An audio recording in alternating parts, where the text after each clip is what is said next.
سرخط خبرهای مهم: زنازنی و تیرپرانی مهاجران تاجیک در روسیه، تهدید پوتین برای استفاده از بمب‌های خوشه‌ای و زندانی شدن زن برای دزدی طفل 2 روزه.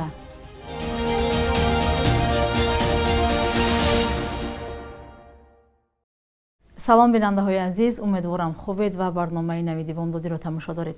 امروز دوشنبه 17 ایول.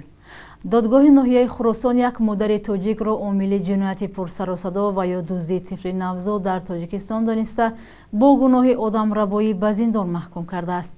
بر اساس حکم دادگاه ناحیه، عایشه شریپوی 45 ساله ساکن ناحیه عبدالرحمن جومی برای ربودن کودک 2 روزه رخشانه رحمانова ساکن همین ناحیه به 8 سال زندان محکوم شد. حکم دادگاه ماه ایلیون صادر شده است و حالا معلوم نیست که گمانبر در جنایت از آن به دادگاه بالایی شکایت کرده است یا نه.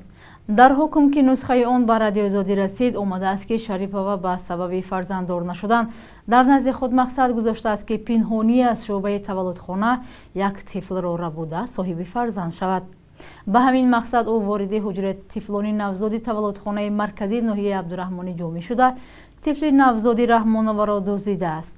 مفتشان که بعد یک هفته جستجو و روز 3 سپتامبر عایشه شریپووا را بازداشت و طفل نوزاد را پیدا کردند میگویند گمانبر در جنایت ضمن بیاناتش گفته است از ترس آنکه شوهرش برای دیگر فرزند آوردن از او جدا می شود به کاری دست زد که خودش به آن باور نمی کند. بی‌فرزندی در تاجیکستان یک عامل جدایی خانواده ها به حساب می رود. با وجود آنکه عایشه شریپووا صاحب یک فرزند بوده است، به گفته خودش شوهرش می‌خواسته است که باز بچه به دنیا بیارد و او از ترس طلاق و تنها ماندن به این جنایت سخت دست زده است. حالا معلوم نیست شوهر عایشه شریپووا در دادگاه حضور داشته است یا نه.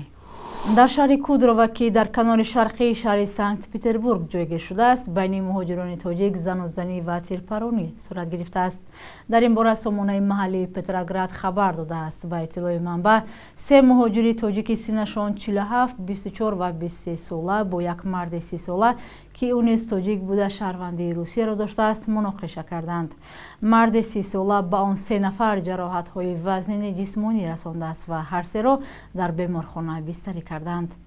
تفصیلات دیگری این حادثه در دست نیست و درباره سبب مناقشه بین زادگان تاجیکستان در کودرووا نیز چیزی گفته نشده است. خبر داده شده است که در رابطه با این زنازنی با اتهام سوءقصد به آدمکشی پرونده جنایتی گشودند. کاربران رادیو آزادی با ارسال چند عکس به ما گفتند 2 نفر از جبر دیده ها برادر بوده از ناحیه 5 هستند. در شمال و شرق سوریه تعداد ناظران راه از حساب زنان کرد زیاد می شود. این تمایل برای شکستن عقیده های شخص شده در مورد جایگاه زنان در جامعه کمک می کند. گزارش تهیه کرده همکارم ماشاءالله گلخواجه درباره این زنان است که همراه می بینیم. اوسیا محمد در این کوچه سیرودم شهر کردها کمیشلی واقع در شمال و شرق سوریه حرکت نقلیات را نظارت می کند. افسر پلیس 24 ساله میگوید این وظیفه توانایی او را به طور قابل ملاحظه بالا برده است. به من اویله‌ام کمک کرد. آنها برای مشغول شدن به این کار مرا تشویق نمودند تا خودم را رشد بدهم. من از دیگر زنانی همسالم نیز دعوت میکنم که با من همراه شوند. منطقه کردهای سوریه در این کشور جنگ زده یگانه مکان است که زنان افسر دارد. بیشتری ها بر این نظرند جلب زنان به این گونه وظیفه ها برای از بین بردن قالب‌های شخص شده در مورد این گوشه در جهان مساعدت میکند. زنان قابلیت خود را در تمام بخشان نشان دادند. آنها نباید تنها کارهای اداره را اجرا کنند چون که در این حالت ظرفیتشان محدود می شود. زنان در اینجا کار کردن می توانند. مأموریت خودمختاری سوریه شمالی و شرقی کردها در سال 2014 از روی نظام مشترک پرزیدنتی که در آن مردان و زنان به مقامات دولتی رهبری میکنند تأسیس یافته است. اما اداره نقلیات نیز تلاش دارد در این بخش برابری جنسی را تامین کند. حالا زنان در اینجا 30% نیروی کاری را تشکیل میدهند. در ابتدا چند مانع پیش آمد ولی ما توانستیم که زنان را در وظیفه های مأموری و یا همچون ناظران راه با کار تامین نماییم. اوسیا محمد میگوید او و بانوان همکسبش توسط این کار نشان دادند که اگر شرایط و عرف و عادت امکان بدهد زنها از عهده همه وظیفه میبرایند. وزارت کارهای داخلی تاجیکستان از بازداشت مرد خبر داده است که با وعده سفر حج از 2 نفر 180,000 سومانی گرفته است.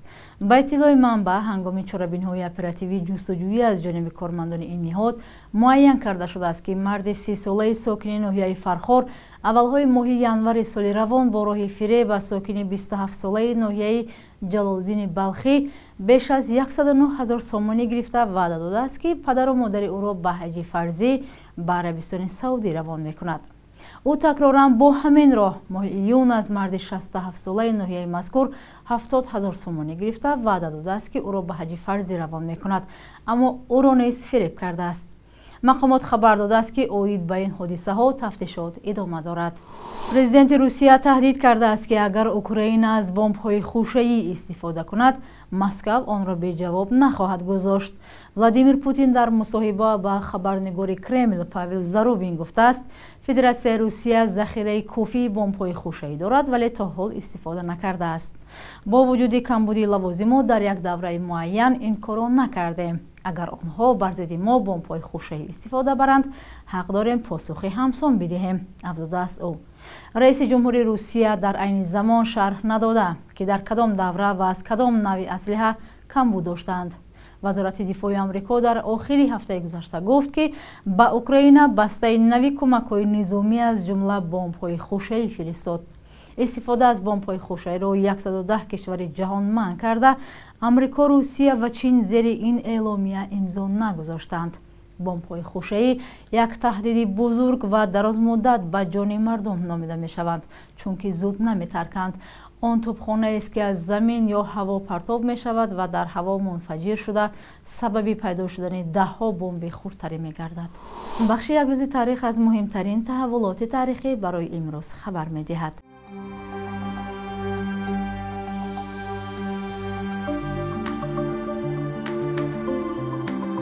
یک سال بعد انقلاب بلشویکی سال 1917 روسیه اویله شاه نیکولای دو که سرنوشتش به اختیار حکومت و لنین گذاشته شده بود در یک منزل خصوصی در شهر یکاترینبورگ روسیه جای داد. 2.5 ماه بعد نامعینی های سرنوشت شاه و همسر و فرزندانش کمیته اجرایی شورای کارگر و دهقان ولایت اورال حکم قتل 11 نفر را در تخانه همین حوله اجرا کرد. قتل بیرحمانه و غیر قانونی شاه اویلش در تاریخ 17 ایول سال 1918 که خلاف با همه مقررات قانونی و بشری بود، آغاز بیرحمی‌های مدهش حکومت شوراها دانسته می شود. 17 ایول سال 1973 در پی یک تبدلات خونین محمد ظاهر شاه شاه افغانستان از قدرت برکنار شد. کودتا را گنرال محمد داوود خان رهبری نمود که افغانستان را جمهوری و خود را پرزیدنت اعلان کرد.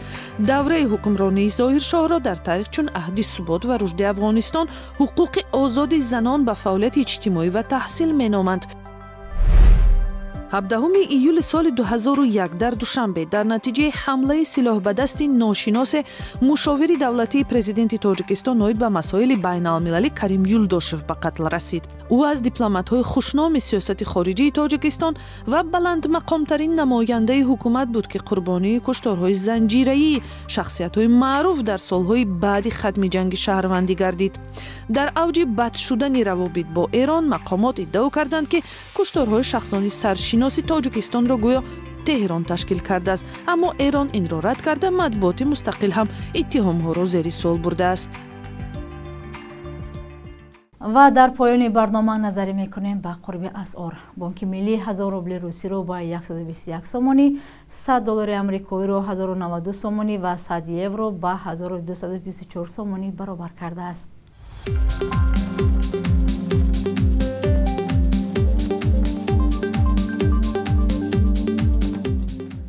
شما برنامه نویدی بامدادی رو تماشا کردید. نظر و پیشنهادهایتان را زیر این برنامه به ما نویسید. تا فردا در همین وقت و ساعت خیر. خدا نگهبانتان.